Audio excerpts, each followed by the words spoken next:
we were doing structure of an atom. We are coming to the last video of this chapter. In the last class, we discussed about the electronic configuration of electrons in terms of various orbits. Orbits we understood when we were in the lower grades. Now we also discussed in a specific orbit, inside a subshell, inside an orbital, how other electrons are arranged. Okay, so we discussed till atomic number 20. Let us now write it for atomic number 21 to 30. So the names are scandium and vanadium. Sorry, titanium and then vanadium.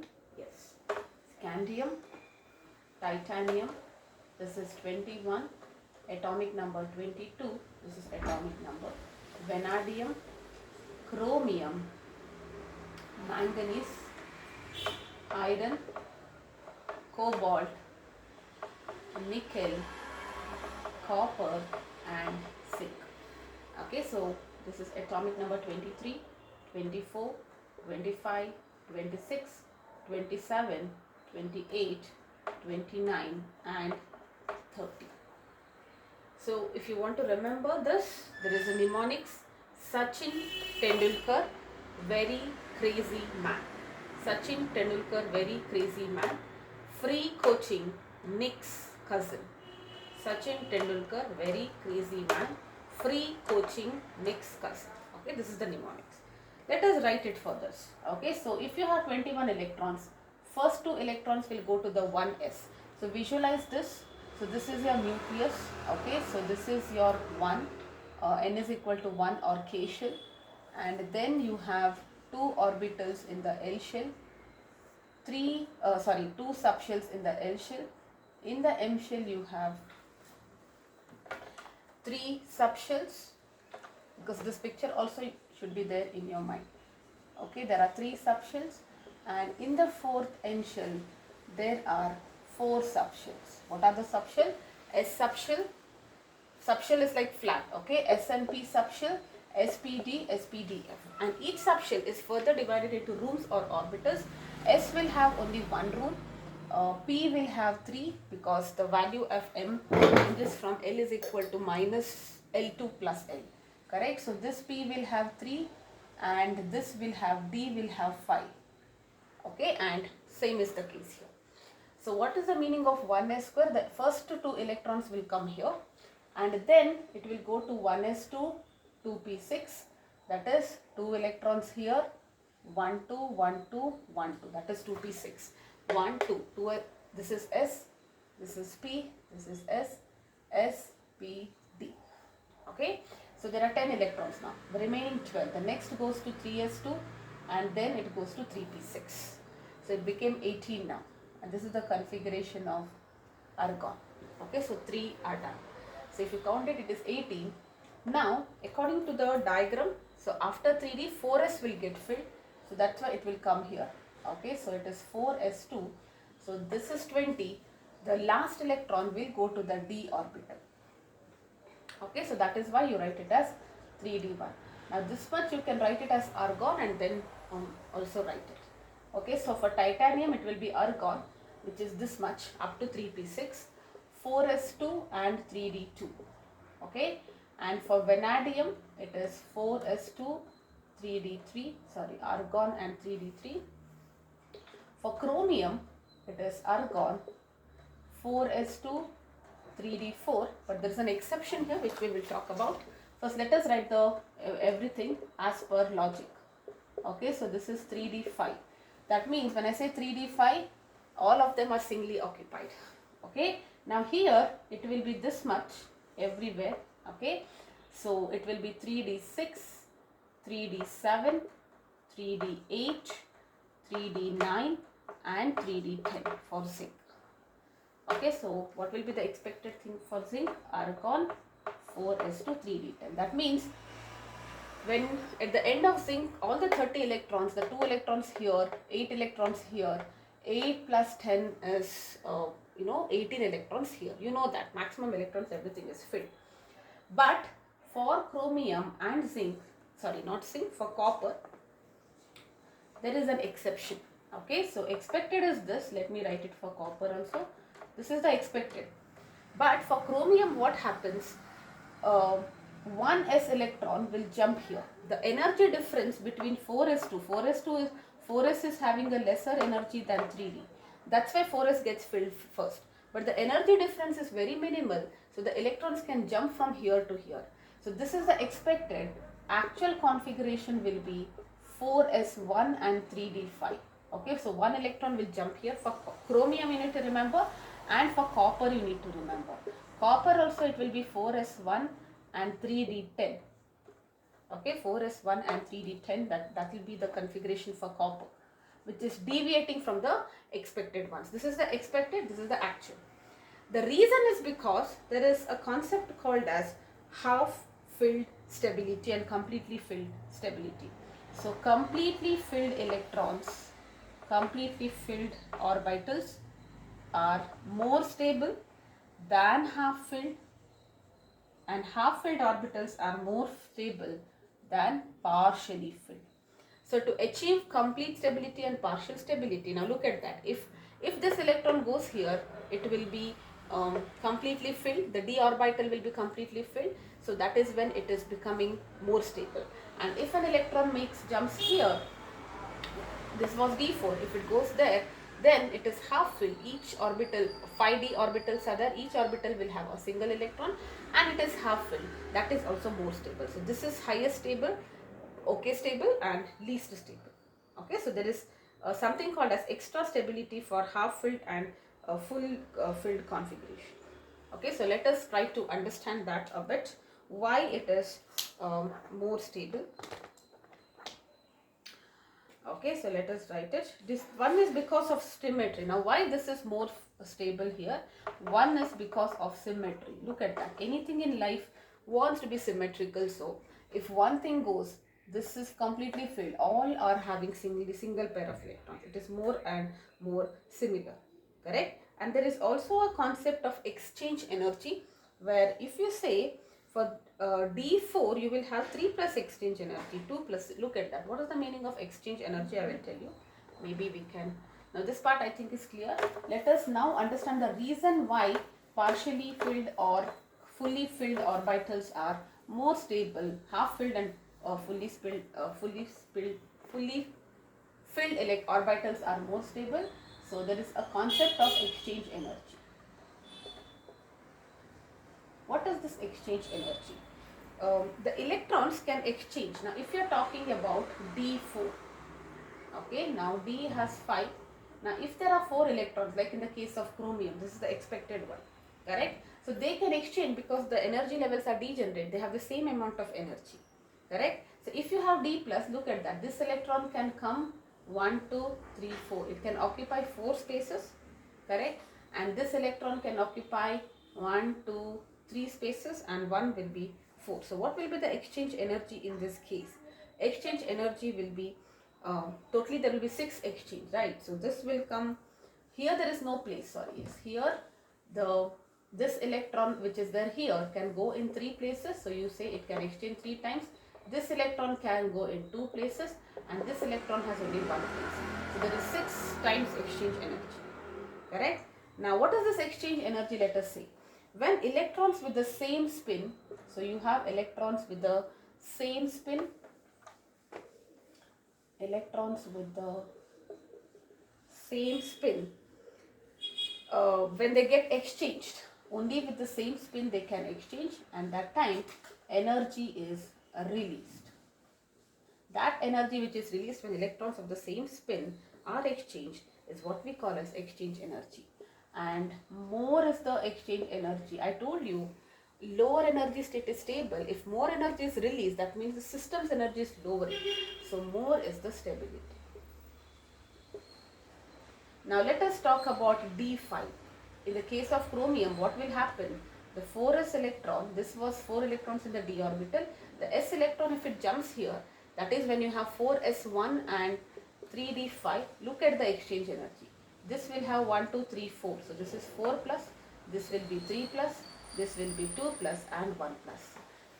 It will have 10 exchange energy. That's the reason it is more stable. Okay, so what is so how do we understand that completely filled. Only you have to only remember the exceptions in the case of chromium and copper, expected versus actual. And the reason is why, because in the case of chromium it tries to achieve half filled stability, and in the case of copper it tries to achieve completely filled stability, orbital stability. The reason is, one is symmetric, because if it's symmetrical it is more nicer, but we cannot explain that in chemistry. So there is a concept of exchange energy, which is when the electrons with the same spin, they can exchange themselves. With the opposite spins cannot exchange, alright. With the same spin they can exchange in the degenerate orbitals, and wherever they exchange, energy is released. This energy is what we call as exchange energy. More is the exchange energy, more is the stability. In the case of D4 there are 6 plus exchange possible, and in the case of D5 there are 10 plus. That's the reason D5 is more stable. Okay, so that's about exchange energy. Now we will also understand, I think, yes.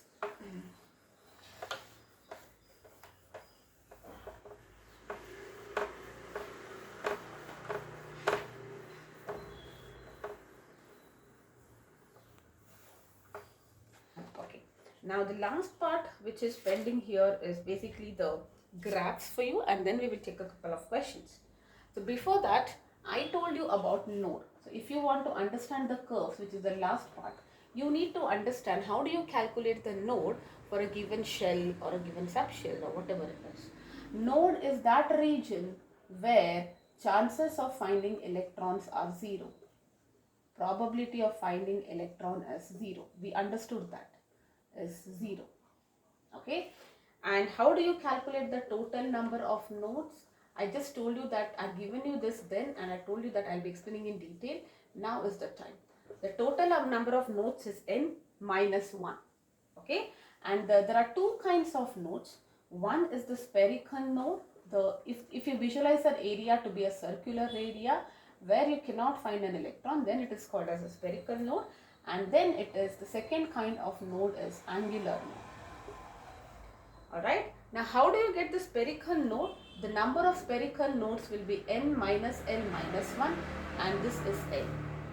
Okay, number of angular nodes is n.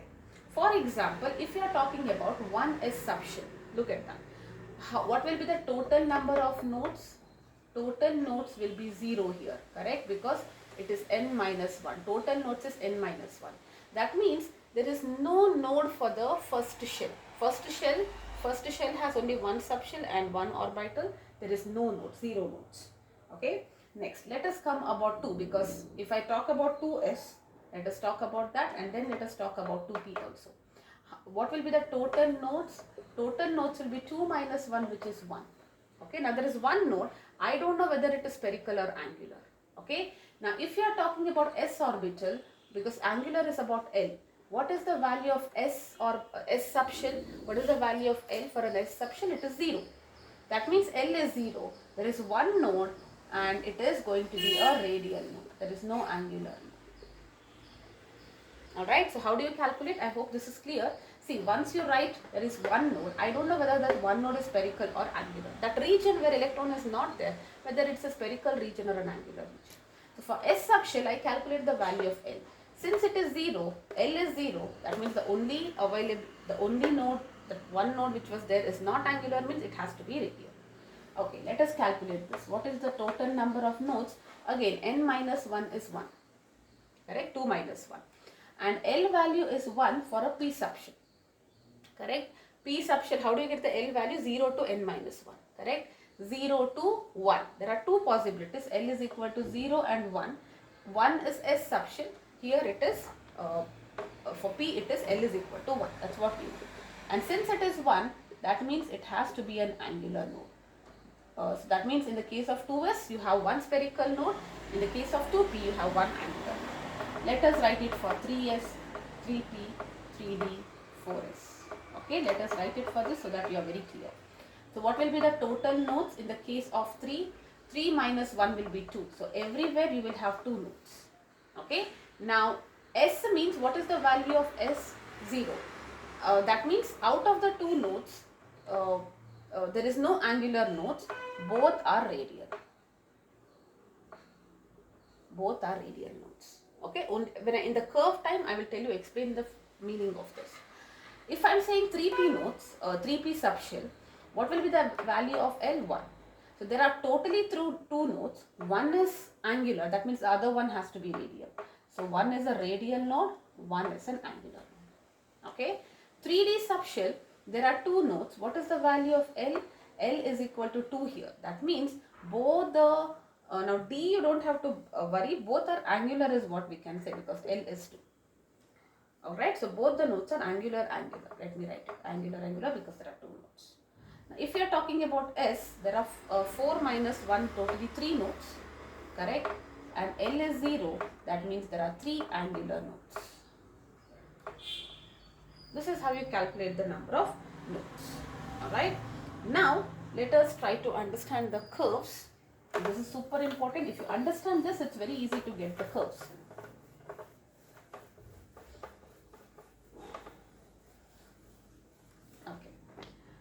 So curve, when you say what is the plot psi r, which is your work function, versus r. So r is the radius. Okay. So let us talk about now. If before we understand the curve is when you plot psi of r, which is your wave function versus radius. So you have to understand that as you move closer to the nucleus, the electron density will increase. Does it make sense why? The electron wants to be closer because it's positively charged. The density is increasing. One is there is a small size and it is closer to the nucleus. Now let us talk about s orbitals first. We are going to understand in like using orbitals here. So how about 1s, 2s and 3s? Okay, so how will the curve of psi versus r look for all of this? So let us calculate for 1s. Now first of all, 1s has how many nodes? N minus 1. So there is 0 nodes. Let us write that also. Okay, so this is r versus psi of r. Psi of r versus r. Okay, and for this also r versus psi of r.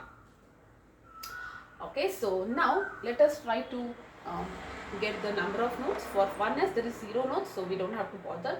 For 2s, 2 minus 1, there is 1 node, and that 1 node is going to be a radial node here because L is 0, correct? That means it's a radial node. So it has 1 node which is a radial node. Alright, and 3s will have 2 nodes because it's 3 minus 1, and L is equal to 0 here. That means both the nodes are radial nodes, 2 radial nodes. Okay. Now how do you write the graph? Look at that. When you are very closer to the nucleus, the density, psi tells you about electron density. It's very, very high. And as you go away, it is reduced like this. Okay. So it is going like this. And now for P, see, you have to draw a graph like this. There is a meaning for it. What is the meaning for this? The place where it cuts the x-axis, that is giving you a node. Since there is one node, that means it is cutting the x-axis one time. So the electron density is reducing, slowly increasing. There is a node where the electron density is 0, no density. This is a node, and then it is becoming like this. Okay, now for this there are 2 nodes. So what you do, you start from here, 1 node, you go like this, second node, you go like this, and 0. 2 nodes means it's like this. 3 nodes means you will continue like this. Okay. Now how do you visualize this 2s? Where are the 2 nodes? Let me write it here. For 2s, look at that. This is your nucleus. This is your S1s, and this is your 2s. Correct? This is basically a first shell, and there is somewhere inside the first shell there is a region which is called as s orbital. Correct? Now here, this region between these two, this region, if you see, whatever I am shading, that is your node, because the electrons will be in this area or in this area.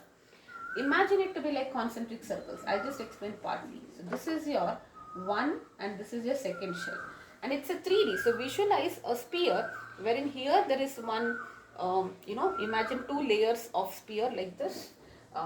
There is one region. How do you visualize 1s orbital? It is a spherical shaped region here, and there is a spherical shaped region here because s orbital is spherical. Correct? Now here there will be electron, you can find electron, but this region here, there are no electrons. So that is how you write it. How will you write the figure for 3s? There are two nodes, both are radial. So this is your 1s, this is your 2s. I should not write 2s like this, it should be 1 because it's a region in the second subshell where where we call it as an orbital. Okay, and this is the third subshell. Now one node we already figured out that it is here, and the second node will be here. You can imagine a sphere here, and that is going to be your second node. So understand these to be the layer of onion or something. If you visualize onion to be spherical, the rings of onion are all you can visualize as the shells, and in between the two layers there is a region where you cannot find electrons, and that becomes your node. Okay, so this is for s orbitals, 1s, 2s, 3s. This is the graph. How many ever times it cuts the x-axis, that will be the number of nodes. Now before I go to p orbitals, we will also, this is the curve of psi versus r. We will also understand the curve of psi r versus r for all of these. Okay, now psi r, think about it. See, it is the square. Square means square of a number. Even if it's negative, it's positive. So always remember, this will always be in the first quadrant, it will go down. If you think this is going down, you have to just flip it. Okay, so what will be the curve for 1s here? I am writing it right here. Okay, so that it's easier. 1s psi square it is, psi square r versus r. It's the same thing here because no part is going downwards. Okay, now for 2s, this is for 2s, psi square r versus r. Here it is going like this. So what you do, there is a node and then it is going like this. Okay, and for 3s there are two nodes, both are radial, psi square r versus r. So one node, but you cannot go down, two node, and okay, so this will be the curve of psi square versus r. Okay, so that is about s orbital. We will draw similar curves for p orbitals as well.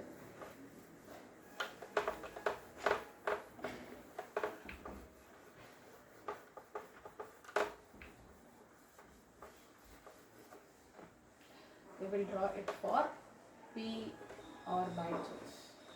First we will draw psi versus r, and corresponding we will draw for psi square versus r. Now for p orbital, remember the curve starts from the origin. For s, you remember it starts from down and it comes down. Okay, here it starts from the origin, because when the radius, how is the shape of the p orbital? It is a dumbbell shape. So when you are closer to the nucleus, there will not be any electron, because only for s orbital, the more closer you go, you are able to find electron. That's the reason here the curve starts from origin. This is all you need to remember. Alright, now that means it increases with r basically. Let us try to do it. There is no 1p, so it starts from 2p, 3p and 4p. Let us write for all of this. Both, first let us write psi curve, then let us write psi square r curves. So how will the psi versus r curve looks? This is psi r versus r. Okay, psi of r versus r and psi of r versus r. First of all, how many nodes are there? There will be one node here. Okay, and L is 1, right? For P, L is 1, that means that is an angular node. Okay, you have only one node which is angular node. Let us talk about 3P. It has two nodes. Okay, L is 1, that means it is one angular and one is radial, because L is 1. That means there is one angular and the other one is radial. And 4P will have 3 nodes.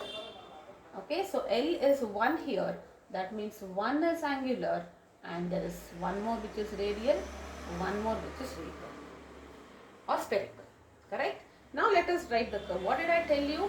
I told you that it starts from origin and there is one node here. It is, since it's starting from the origin, this is one node and the curve goes like this. Now there are two nodes. It starts from the origin, so it goes like this, it goes like this and goes like this. One node, two node. And there are 3 nodes here. Again, it starts from the origin, one node, two node, 3 node and like this, 1, 2, 3. How do you feel it? Okay, now before you feel it, maybe we will draw the curve for this also. So this is psi square r versus r.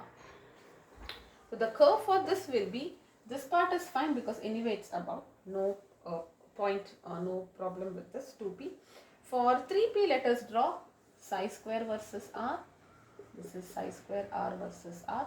So it starts like this, one node and then one node. It looks something like this. And here, this is psi square r versus r. One node, two node, three node, and like this. Okay, so this is how it looks. Now, how do you visualize this? In this case, look at that. There is only one angular node. That means if you talk about nucleus, okay, so that this is my nucleus, correct? And this is my one K shell and this is my L shell. Since you're talking about 2p, where is 2p? In the L shell, correct? So you can visualize a region like this, correct? This is basically, this is your 2p orbital, right? Now, which will be the node? Which will be your angular node? This plane here will be your angular node. Alright, so this here, this plane will be your angular node. Alright, now here, similarly, if you talk about this is your nucleus, this is your K shell, this is your L shell. So there are two nodes, one is angular, one is radial. So which one will be your radial node? Okay, now we are talking about 3p. So how will you feel it? So you can imagine this is my 2p, okay, this is my 2p and this is my 3p. There will be three shells now, correct? So this is my 3p.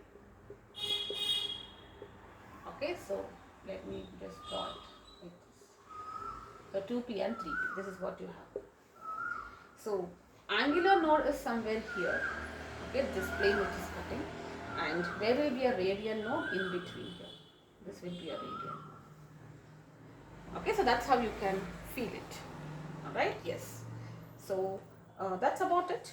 So let's quickly do some questions. And then we are done with this chapter. Just to get a practice, we will do a couple of questions. Please go through the NCERT worked examples and also a random exercise questions. If you are not able to complete everything, even random things are also good enough. Okay, so let's now do this. So what is it? What are they telling you? They have given you some diagrams. You have to check where Aufbau's principle is violated. Aufbau was built up. What is the Aufbau's principle telling you? That electrons will be filled in the orbitals as per the increasing order of their energy levels. So let us say there are two diagrams, 1 and 2 given. So here it is given like this, and here it is given like this.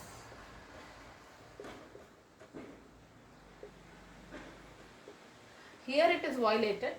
That means in the case of chromium, if you think about it, chromium and copper, the s electron is jumping, right? That means it's violated. So even if they ask you where is it violated, which atomic numbers or which element the Aufbau principle is violated, it will be chromium and copper. But in this case, this is it. We are not worried about what is this. This is just a diagram, correct? Now they will ask you these type of questions. Write 4d, 5p, 5f and 6p in the decreasing order of their energy levels.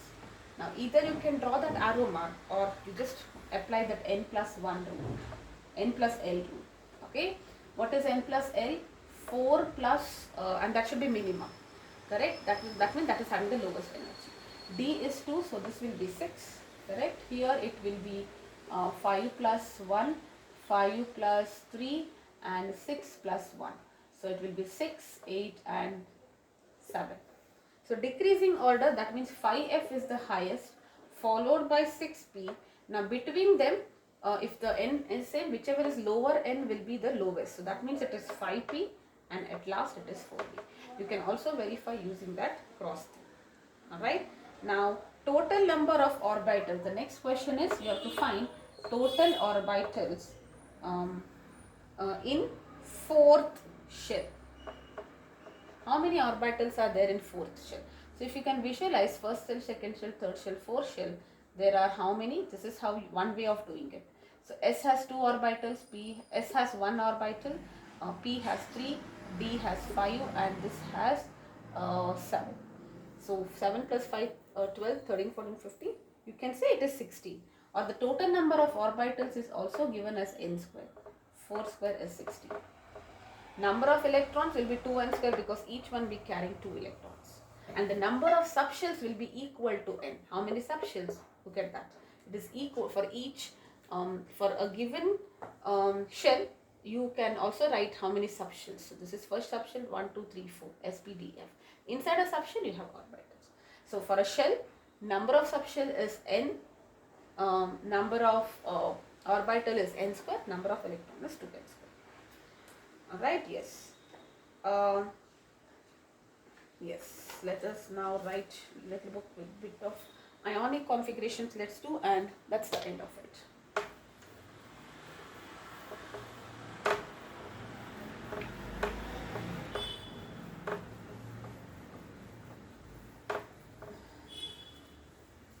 Okay, so you have to write the electronic configuration of H minus ion, O2 minus ion.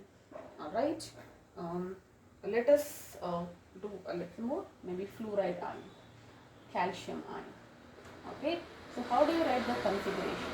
See, for hydrogen it is 1, that means there are 1s1. This is general for hydrogen, but when you say hydrogen ion, for an ion it is 2 electrons, correct? There is 1 electron, now it is 2 electron, so it will be 1s2 because it has gained 1 electron. Now oxygen, there are 8 electrons, but oxide ion there are 10 electrons, correct, because it has gained 2. So what it will be? 1s2, 2p2, 2p6. It's a configuration of neon because that's the reason they have gained 2 electrons. Now fluorine has got 9 electrons, it will accept 1 electron, and here also it will be the same configuration. Why will they have same configuration? Because the reason they have accepted electron is to become stable. Stable is octet complete. Look at that, 8 electrons, octet complete. Let's talk about calcium. Calcium has got 20 electrons. It is losing 2 electrons. Correct? So that means after losing 2 electron, it is accepted, and here I may write 10, otherwise I will be confused. So it has lost 2 and now it is 18 electrons. So you will write 1s2, 2s2, 2p6, 3s2 and 3p6. 10 plus 6. Argon's configuration. Alright? They can also ask you which atoms are these. They'll give you the configuration like argon, 4s2 and 3d1. So how will you write which is this? This is 18 atomic number, 18 electrons plus 220 plus 121. Which has 21? It is scandium. So this way also they can ask questions. Okay. Now they might even give you outermost. Look at that. They might even give you outermost configuration. You have to identify which one. Like for example, outermost is 3p5, which is the element. Correct? So outermost is 3p5 means innermost are all filled. Correct? So only then it will be outermost of Bose principle. So 10 plus 7, which is 17. So it is chlorine. That way will be the questions. Okay, so please practice more questions from NCERT. This chapter is done. Electronic configuration, there will be one short question from these topics. Principle which is violated, writing the configuration, finding the value of L for a given N, M for a given L, and all of that. And there will be 1 or 2 questions from the structure of atom part. Okay, yes, that's it.